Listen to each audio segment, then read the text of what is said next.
మొదటి సంవత్సరంలో వచ్చినాయంటే దానికి కారణం విద్యార్థుల ఉపాధ్యాయుల ఆ మాత్రం కూడా కామన్ సెన్స్ లేని అధికారులు మరి రేవంత్ రెడ్డి విద్యాశాఖలో ఉన్నారు.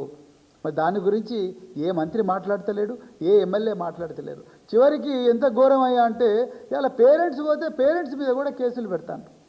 పేరెంట్స్ని రానివ్వడం లేదు. పేరెంట్స్ లేకపోతే విద్యాలయాలు ఎక్కడున్నాయి, విద్యార్థులు ఎక్కడి నుంచి వస్తారు, మనకు జీతాలు ఎక్కడి నుంచి వస్తాయి, వాటి గురించి ఎవరు మాట్లాడతలేరు. గ్రామీణ ప్రాంతాల్లో మరి పరిస్థితి ఇంకా ఘోరంగా ఉన్నది. సర్దుబాటు కార్యక్రమం కింద ఇలా విద్యాశాఖ చాలా చోట్ల కూడా స్కూల్స్ మూసేస్తూ ఉన్నది. గురుకుల డిగ్రీ కళాశాలలు కేసీఆర్ గారు గొప్పగా పెడితే ఇలా వాటికి అడ్మిషన్లు కూడా పెద్దగా రాని పరిస్థితి. మే నెలలో దోస్తు అడ్మిషన్లు అవుతాయి కళాశాల శాఖ ద్వారా, గురుకుల శాఖ ద్వారా ఇంతవరకు డిగ్రీ కళాశాలకు అడ్మిషన్లే కాలేదు. అంటే ఎందుకింత నిర్లక్ష్యం? పేద అమ్మాయిలంటే ఎందుకింత నిర్లక్ష్యం? ఇవన్నీ రాహుల్ గాంధీ గారికి కనిపించడం లేదా? మరి ఇవన్నీ ప్రశ్నలు మేమందరం కూడా అడుగుతూ ఉంటే ఇలా గాంధీ భవన్లో నాయని రాజేందర్ రెడ్డి, అదేవిధంగా బల్మూరి వెంకట్ బలుపు మాటలు మాట్లాడుతూ ఉన్నారు. నేను ఇప్పటికి కూడా చెప్తున్నా, నాయని రాజేందర్ రెడ్డి, బల్మూరి వెంకట్, మీరు నిజంగా ఇట్లనే కంటిన్యూ చేస్తే తెలంగాణ ప్రజలు మిమ్మలను తరిమి కొడతారు. ఆ రోజులు దగ్గరలోనే ఉన్నాయి బిడ్డ.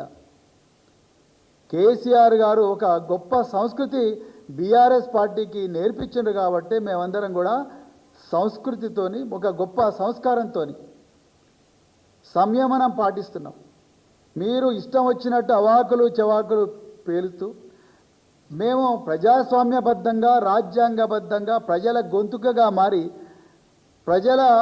ప్రజలు కష్టాల్లో ఉన్నప్పుడు వాళ్ళని కన్నిటిని తుడుస్తూ వాళ్ళ కోసం న్యాయబద్ధమైన పోరాటం చేస్తున్నాం.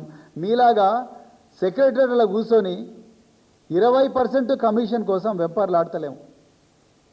మీలాగా మామూళ్ళ కోసం, హఫ్తాల కోసం వ్యాపారస్తుల మీద పడతలేము. మీలాగా కాంట్రాక్టర్ల దగ్గర 10% to 20% కమిషన్ల కోసం మేము జోబులు పెట్టుకొని కూర్చుంటలేము. మీలాగా ఈ దొంగ డబ్బునంతా కూడా ఢిల్లీకి మోసుకపోయే సంస్కృతి బీఆర్ఎస్ పార్టీకి లేదు. ఆ సంస్కృతి మీకున్నది.